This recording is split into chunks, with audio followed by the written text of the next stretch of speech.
Hello, bookish friends of the internet. Welcome and welcome back to my channel. My name is Drew, and this is Drew's Ambitious Reading.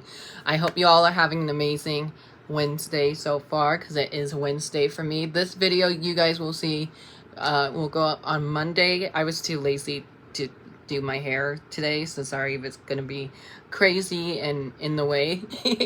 I am here with another readathon announcement slash another TBR for me.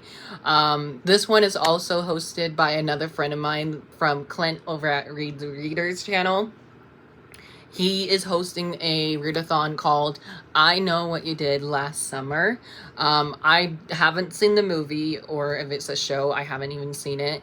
I'm not that much of a spooky person for like watching thrillers and horror movies, so I might not know who the characters are, but I'll explain more as we go on.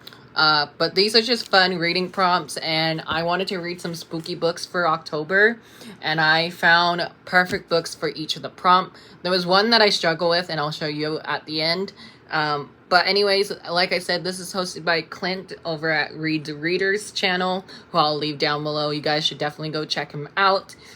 He recommends a bunch of queer LGBT contemporary novels or LGBT fantasy novels as well. And also he does a lot of the book tours with me. So we've been butter rating a whole lot of like Disney books and all that. So I'm so excited to continue our friendship. But anyways, without rambling on about Clint, the dates for his readathon is going to be October 16th through the 23rd. So that's going to be right after my friend Lori's readathon. So hers is the 1st through the 15th. And then right after that is the 16th through the 23rd for Clint's readathon, which again, I'm so excited to partake. Live show is happening October 22nd. I don't know if that's going to be like reading sprints as a live show, or if that's just wrapping up everything, because that is the second to last day of the readathon. That's happening at 8 p.m. Central. Sorry, my nose has been all weird today because we just had a huge rainstorm here in Vegas. Yeah, my nose has just been acting up, so we love that. I'm trying to get my stuff together. So there are 7 prompts, and I'm just gonna go through the prompts as always, and then I'll show you the books that I picked for which prompt, if that made sense. So prompt number 1 is Julie James, a book with paranormal elements. Again, I don't know who any of these characters are, so I'm so sorry. Prompt 2 is Ray Bronson, I believe. I can't read my own handwriting sometimes. For this prompt, it is a 5-star prediction. And then prompt 3 is Helen Shriver. Read a book that has a stunning cover, and that can be interpreted as like on the cover, outside the cover, inside the cover, dust jackets, if you have them from like Fairy Lou or Owl Crate, which I definitely have a stunning cover for that. Barry William Cox, read a slasher. Oh my gosh, I cannot read my handwriting. And then prompt number 5 is Melissa Messy Egan, book set in a small town. That one I struggle with so much. And then prompt 6, Max Newick, a book featuring water. And then Ben Willis, read the group book, which I probably won't be reading the group book, sadly, which is I Know What You Did Last Summer. I forgot who the author of that book is, but I'll leave a link to it down below. But I won't be reading that because, again, I don't like very spooky books, even though I'm partaking in a spooky readathon. So who knows? Maybe I'll get the book on my Kindle, maybe not. But yeah, I'm just overall excited to partake. So the books that I picked for each prompt, for prompt 1, for a paranormal element, I went ahead and I picked The Depths by Nicole LePenance, I believe is how you say the author's name. This is a I don't know if it's a debut novel, because she has other books in here, so I don't think it is a debut novel. It is a new book by this author, and a new to me author, because I never heard of this author before. Count how many times I say the word author.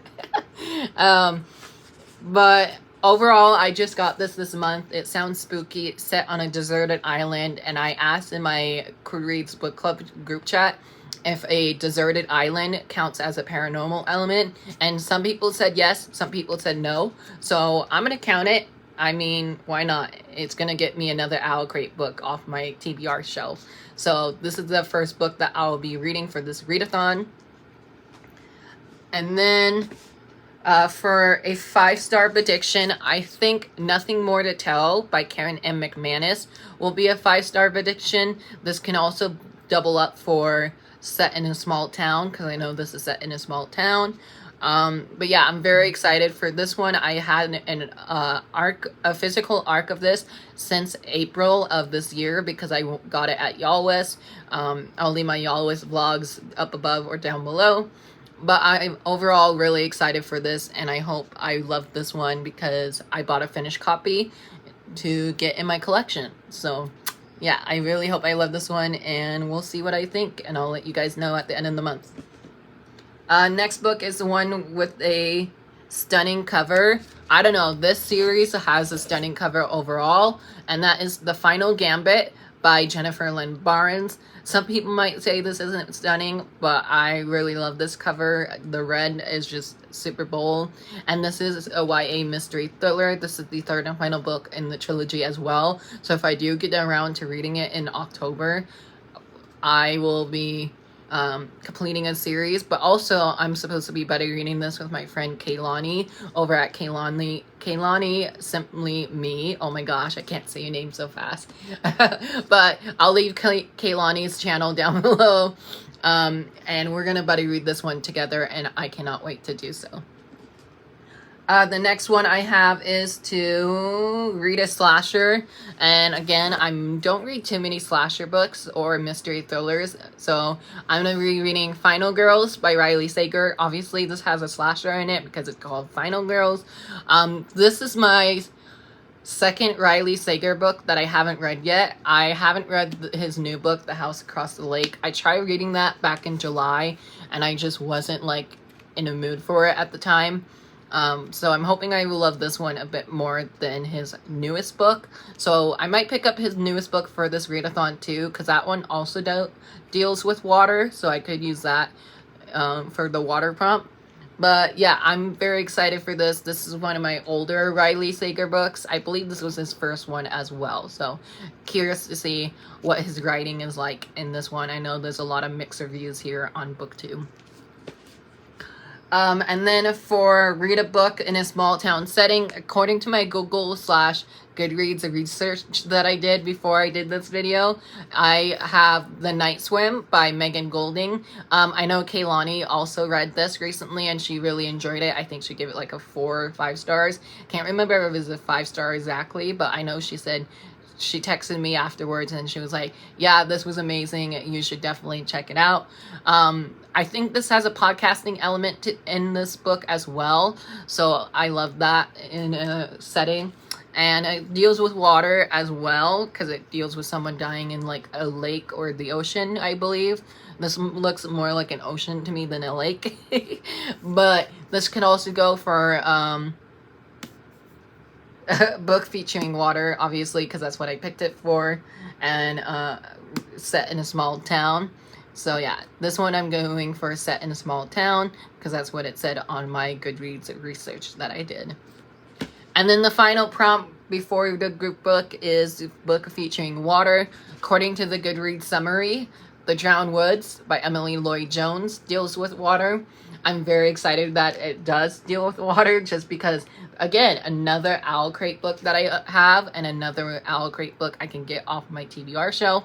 And I'm so happy they put 2 spooky books in their boxes this year, which I really loved. So we cannot wait for that.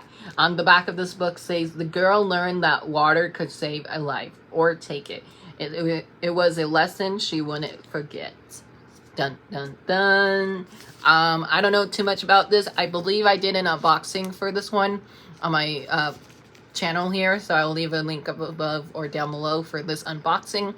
But yeah, very excited for this one. And again, I think this one could be a 5-star prediction as well, because I read The Bone Houses by this author last year around October and absolutely loved it. So I cannot wait to read this one. And hopefully I'll love it as much as I think I will. So yeah.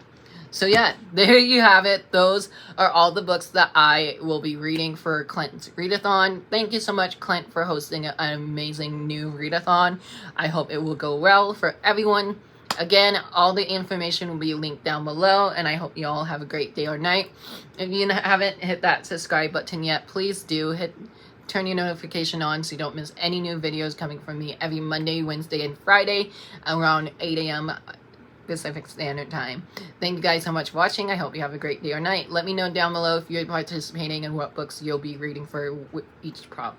Thank you guys so much again, and I'll chat with you down below. Bye!